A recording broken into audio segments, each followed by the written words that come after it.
It'll be one to go this time by. Coming to the green, buddy, coming to the green. Let's go get him. Go, go, go, go, go, go, go! Get your motor running. Head out on the highway. Tony is a Daytona boy, so I've got a particular interest in him. How's the communication between you guys? You know, I know you guys are just starting, but I mean, have you gelled yet, or do you speak the same language? Honestly, that's what we're going to work on tomorrow when we go to New Smyrna. He's going to be there. We'll have the 14 and 39 cars there. For me, it's important to understand what his balance feels like, and vice versa. For Darian Grubb and Tony Gibson to work together, understand when Tony says the car's loose that it's drivable or undrivable for me, and vice versa. So those are the things that we'll work on from a communication standpoint, from a teamwork standpoint, within the drivers and the crew chiefs and the teams tomorrow, to be prepared not just for Daytona but for California. Okay, and if I get one more in, there's no preseason Thunder testing. Does that really make a difference at this point, you know, with the how these cars have progressed over the years? I'd say if we were in this situation last year, then it would be a bigger situation, knowing that we are taking a brand new car to a big track for the first time. But I'm very confident in my crew and my team. I believe Tony is in his as well, and I don't think it is at all necessary for us to go down there and test Daytona. Would it be an advantage for us as a team? Yeah, it is for every team. That's why it's not necessary. All right, I appreciate that. Thanks.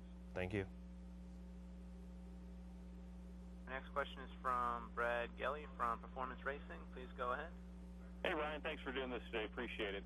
No problem. How much time have you been able to spend with Tony Gibson so far? I mean, you know, do you guys trade notes on some of the things you learned at Penske versus what he's learned at DEI and combine those and, you know, I guess get the whole relationship between the two of you guys? I got to know Tony a little bit more towards the end of the season, and his wife Beth, and really think a lot of him. He's very much like Tony and I, and enjoys the outdoors, fishing and hunting, things like that. So that's nice that you can connect outside of the racetrack. But his experience, his personality, his understanding of the way Hendrick Motorsports works in respect to the things that we do and at Stewart-Haas Racing in conjunction with Hendrick Motorsports. I just really look forward to working with him and the team, and you know, trying to succeed and accomplish our goals. How have things been with the Army sponsorship? Have you gotten to do anything with the Army yet, or do you have anything planned in the near future? Yeah, yesterday I went to Fort Bragg with some of the members of the team. That was really a treat. It was a lot of fun. Shot some guns, did some simulation things. They fired a few bombs off, shot guns inside of a 20 by 20 room with rubber walls, and I was in on part of that. And the coolest thing I'd say was to be in their vertical wind tunnel, which was the simulation for basically skydiving, and to be able to do that in about 6 minutes, to be able to do it on my own, that was pretty neat. So to be a part, to be the driver for the U.S. Army Chevrolet is an honor for me, and to see some of their technology and safety and some of the things that they do to prepare their team and their organization just as we do was pretty neat. Cool. Thanks. Good luck in the Daytona 500 in this season. Thank you. Our next question is from Dustin Long from Landmark Newspapers. Please go ahead. Hey, Ryan. I wanted to ask you something about something from last week. David Stremme was on a conference call, and I'd asked him one thing about, you know, what are some of the things that need to improve at Penske for that organization to be in the elite among the top four. And he talked about a lot of different things. One of the things he said was, quote, you had Ryan Newman, who was here, started out the season very well, and then he knew he was leaving. It was kind of, he'd done a very good job, but he knew he was on his way out, and he was going to do some other things. I asked him just to clarify if he thought you were quitting on the team, and he said, no, I don't think Ryan gave up at all. But he says, just as a driver and as a team, you see toward the end of the year there's a lot of things happening. He goes on to say, you know, if you're going to another organization that's in your mind that, hey, I'm leaving, I'm going to a better place, they feel. I wanted to ask you a couple things in regards to that. One, if you had any comment in relation to that, and two, what would you say to people who might think lack of success at the end of last year for your team would be related to you looking ahead? David's comment, I mean, to me it's kind of vague. I mean, you could read it several different ways, but I think he was just talking to the effect of I was moving on, and when you're moving on, it's hard to not necessarily be as dedicated, but for the organization and everything to click the way it was. And at the point that I decided to move on, it wasn't very successful. So the bottom line was I moved on, and I'm happy being where I am with the U.S. Army and Stewart-Haas Racing.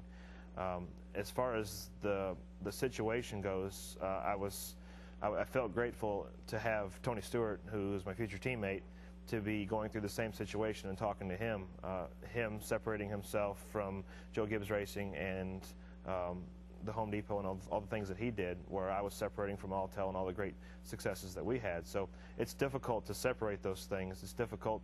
I guess it's kind of like working two jobs at the same time. Eventually you run out of sleep. But for me, it was a difficult time to move on. My dedication to driving the race car never changed. I drove every lap as hard as I possibly could. And, you know, we just didn't have the successes, even though I was moving on at the end of the year, that I even would have hoped. My goal was to still win 5 of the last 5 races. That never changed. It's just, it didn't happen, and it's easy to look at things like that.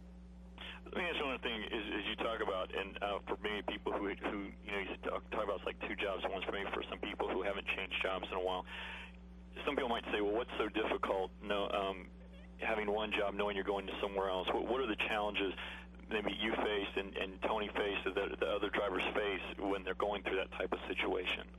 I guess the 2 things that come to mind for me are responsibility and people. You have a responsibility to fulfill yourself and your obligations for the year, and you still have goals that you want to achieve, whether they're personal or through the team. So that was one thing, but the people part of it, to separate those people and the friendships and the things that you had, not to throw them away or discard them, but to keep those friendships and move on and create new friendships with other people. It's literally doing kind of 2 jobs and 2 things at once. Thanks for clarifying that. You're welcome. Our next question is from Joe Menzer from NASCAR.com. Please go ahead. Yeah, I didn't know we were supposed to ask 2-part questions, Dustin. I'm just kidding. Ryan, is it going to be strange at all going back to defend the Daytona 500 title in a different car, different crew, and all that stuff? I think the strange moment will be going to the Daytona 500 experience and being part of that and pulling the old car out. That'll be the, I guess, the cutting of the umbilical cord of sorts. So again, I really look forward to competing this year with Stewart-Haas Racing, the U.S. Army Chevrolet, and you know, I really look forward to creating our own successes.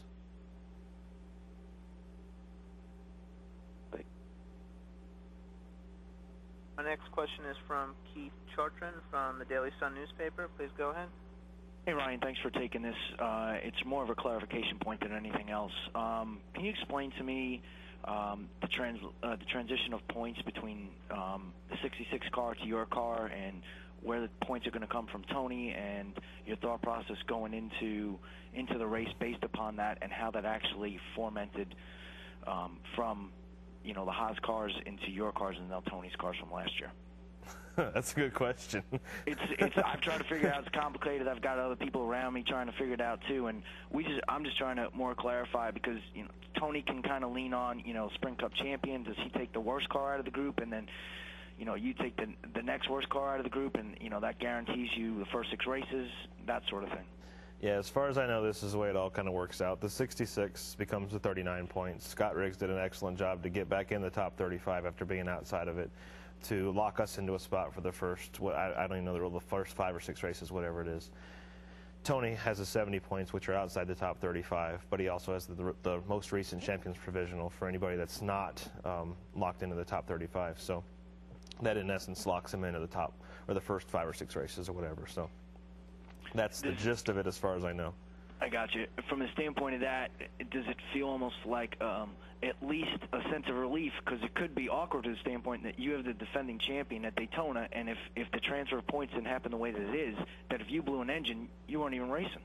Oh, believe me, it weighed on my mind, but again, that's part of racing. It's you know, I would be putting myself into that position, and Tony Stewart would be putting, you know, himself in that position potentially. But either way, the bottom line is that's racing, and you have to go on, and you have to move on. And you know, that if that were to have happened, it wouldn't have been a bright moment, or a happy moment. But again, that's racing. Gotcha. Thanks for clarifying. Yep.